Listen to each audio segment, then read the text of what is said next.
Good morning, Toastmasters. Or I'm not sure if it's good morning because Alicia is on the other side of the world.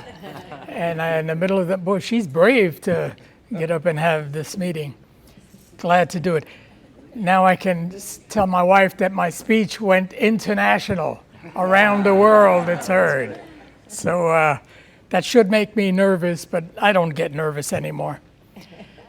What I get is forgetful, and that's why I'm starting to use notes, and I never did. By the way, this is a preface.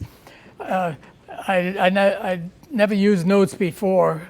I did like Tony, and just write straight off the hoof. But now I'm forgetting names. What's your name again?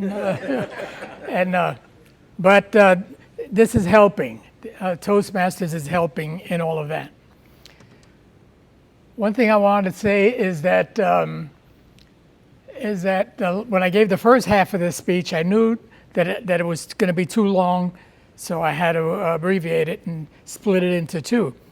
And then I believe Carrie was my evaluator, and she was a little nervous. She says, "Oh, I'm going to get everything wrong. I won't say the right things," and she was telling me that. But then it turned out that after my speech, she caught.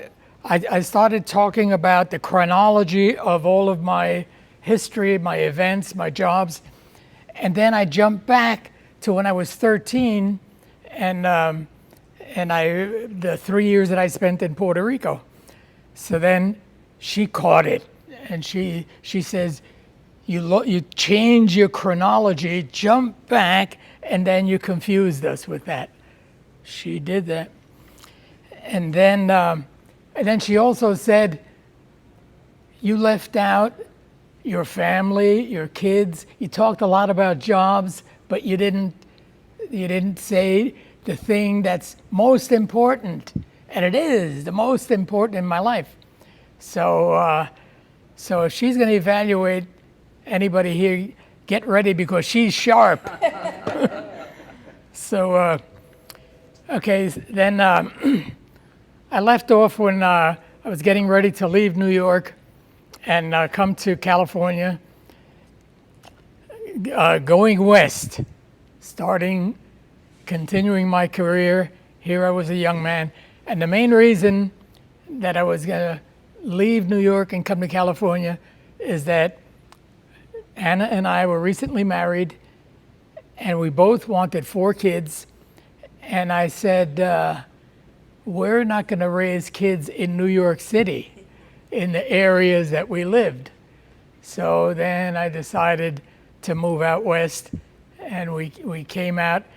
I had a big old Buick, put a trailer behind it, all our possessions, moved out west to, never been out here, to find a new life, a new career, and a new life. So I came out, and at times I wasn't sure if I looked like a pioneer coming out in a covered wagon or the Beverly Hillbillies pulling up into a. So, but then, so here we are in a new world and a new life. I found out that I was missing something. I was missing skills and an education. You can't raise 4 kids and have the family and without having some skills to work with and an education. So I started a program of developing skills. I went to a vocational school to become a machinist. Later became a tool and die maker, followed that through. Went to night school for many years, finished my high school, went community college, went in to become a manufacturing engineer, and I accomplished that. Then I went to work for Honeywell and for McDonnell Douglas, and I was designing parts that went into the MD-80 and the DC-9 and the DC-10, and then I stayed on until we went into the MD-11. So I was on that program for 10 years. And then something else happened. There was a recession in California back in the 90s, 80s and 90s, and aerospace got hit hard. So I knew that I had to do something, make a change. So one day I got my wife and kids around a kitchen table and sat down and says, okay, here's the story. This is a no-brainer. Douglas is shutting down, and Boeing is hiring up in Seattle. So I'm going to Seattle. Anyone that wants to come with me, I'd be delighted. If not, I'll come visit you. So lo and behold, went up to Seattle, started to work for Boeing, and I loved it. It was good. It lasted 10 years in Boeing, and my wife and kids went up. They loved Washington, which surprised me because I thought they wouldn't. I thought they would never want to leave California, but they loved Washington. My daughters went there, and through the years, they got married, they had children, they bought houses, they developed careers, so they all stayed there. And now I have a small generation of Puerto Rican, Californican Americans, and they're all up in, and they stayed in the Northwest, and they're there for good. They're Northwesterners. But after 10 years with Boeing, then I saw that it was time. I was 65, that it was time to retire. So I told my wife, okay, do you want to stay in Washington, or do you want to go back to California? And she said, take me home. So brought my wife back. My kids in that generation stayed there.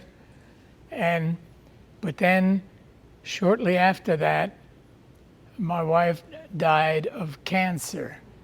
My wife of 51 years, wonderful, marvelous years. She died of ovary cancer. And then then I was sure that I would never marry again. Promised the kids I'm not going to marry. And then a year later, I don't know why, I went online. Match.com. This old guy online, and then I met Rosalba, a lady from Guadalajara. We had similar backgrounds, and I says, that's what I want. I want a wife that we can speak Spanish all the time, and that's what I found. And now we've been married 10 years.